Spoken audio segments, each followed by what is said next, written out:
Pancasila, suatu kata yang tidak terdengar asing di tengah bangsa Indonesia. Suatu kata yang penuh dengan perjuangan dan makna. Banyak pertumpahan darah terjadi dalam upaya pembentukan juga pemertahanannya. Peristiwa G30 SPKI adalah salah satunya. Monumen Pancasila Sakti, sebuah bangunan yang berdiri kokoh di kota Jakarta. Pada tempat inilah dapat ditemukan berbagai macam bukti akan setiap kekejaman pada peristiwa G30 SPKI. Lantas, apakah yang sebenarnya melatar belakangi dibentuknya bangunan yang semegah ini?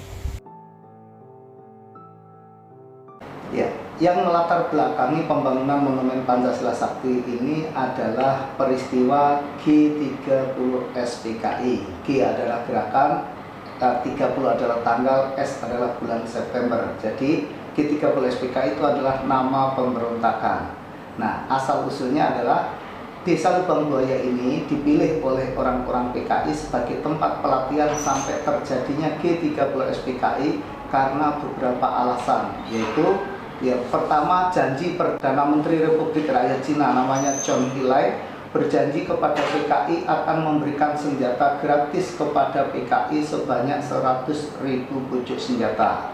Nomor 2, Desa Lubang Buaya itu dekat dengan pangkalan militer Halim Perdana Kusuma, dan yang ketiganya adalah Desa Lubang Buaya di tengah-tengah perkebunan karet.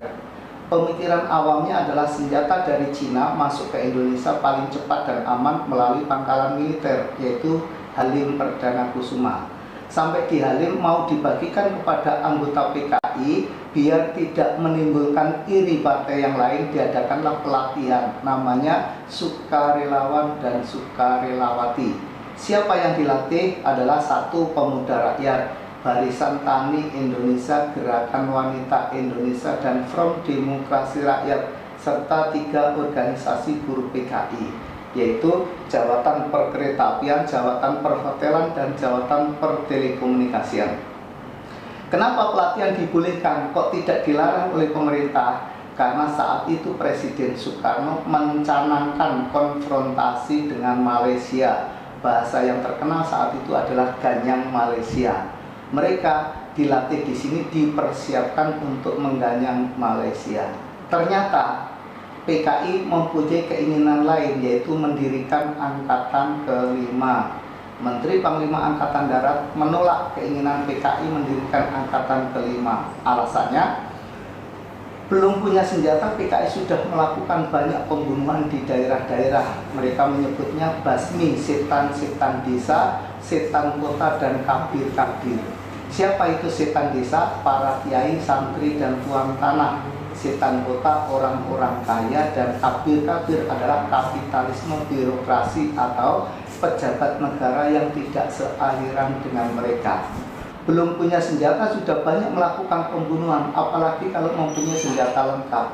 Bagaimana pemerintah mengontrolnya? Itu adalah alasannya kenapa TNI Angkatan Darat tidak menyetujui Angkatan Kelima. Akhirnya PKI sakit hati terhadap TNI Angkatan Darat.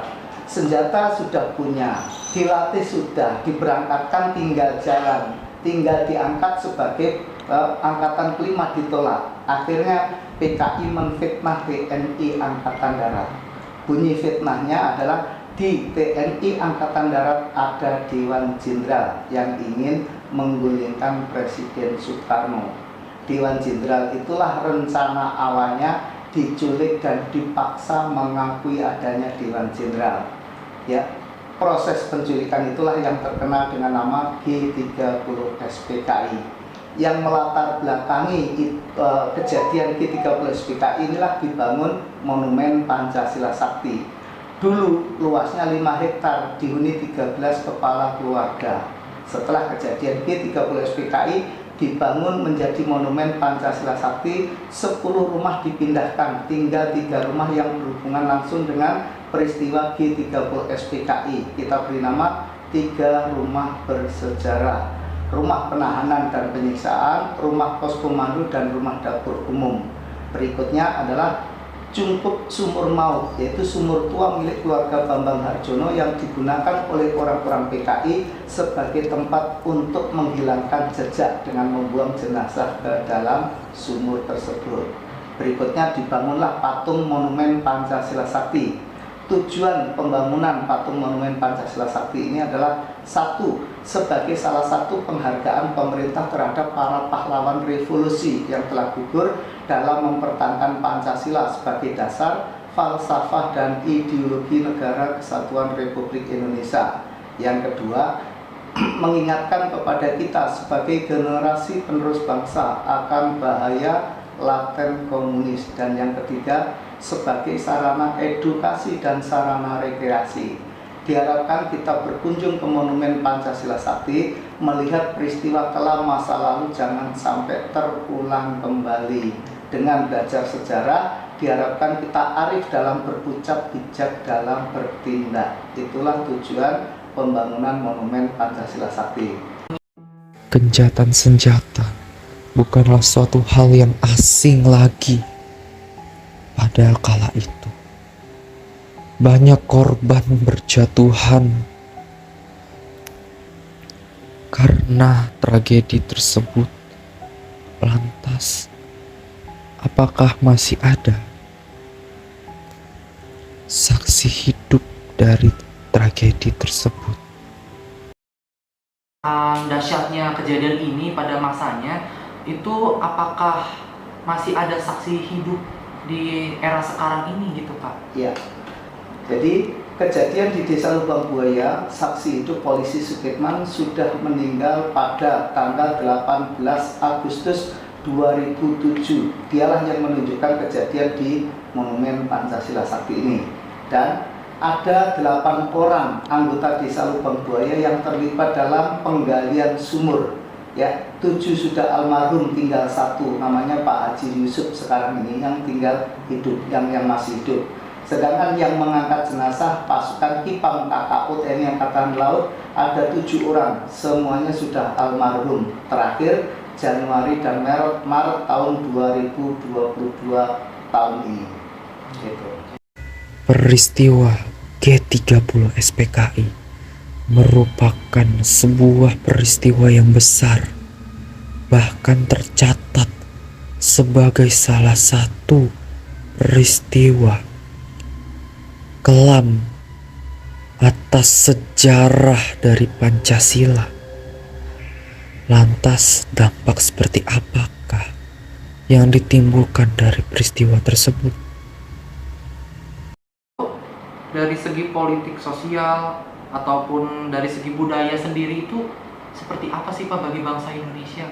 Iya, kalau kita melihat saat kejadian itu ya, semuanya Ipolesos itu terlibat. Bagaimana rakyat tercekam masalah kejadian, ketakutan dan lain sebagainya. Karena PKI itu masuk dari berbagai lini. PKI ingin memasukkan kebudayaan dalam partai politiknya. Ya, mereka membantai orang yang tidak sealiran dengan mereka, siapapun mereka. Jadi dampaknya ya mulai dari politik, sosial, budaya itu semuanya akan kelihatan saat itu. Bagaimana kita melihat? Kita lihatlah ya catatan-catatan masa itu. Yang utamanya adalah surat kabar saat kejadian tersebut, baik sebelum dan sesudahnya itu.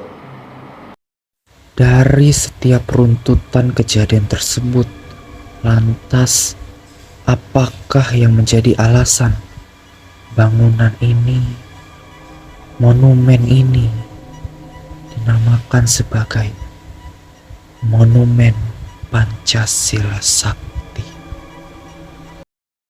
Monumen artinya tempat kejadian. Nah, sedangkan Pancasila Sakti karena PKI itu adalah ingin mengganti Pancasila dengan paham komunis. Sedangkan yang ingin mengganti Pancasila itu bukan hanya PKI. Umat Islam sendiri juga melakukan pemberontakan dengan nama DITII, Darul Islam Indonesia, ingin mendirikan negara Islam Indonesia yang dipimpin oleh orang Ciamis, yaitu Kartosuwiryo. Bahkan setiap provinsi di Indonesia ada perwakilan DITII. Nah, mereka ingin mengganti Pancasila dengan paham agama, sedangkan PKI ingin mengganti Pancasila karena PKI tidak mengakui adanya Tuhan, ingin mengganti dengan paham komunis. Berulang kali Pancasila ingin diganti, tidak bisa, maka dikatakanlah Pancasila Sakti. Itu adalah yang melatar belakangi kenapa monumennya diberi nama Monumen Pancasila Sakti.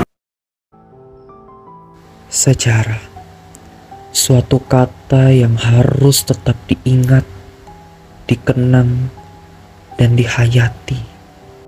Tanpa adanya sejarah, masa depan pun tidaklah akan ada. Oleh karenanya, jangan pernah lupakan sejarah.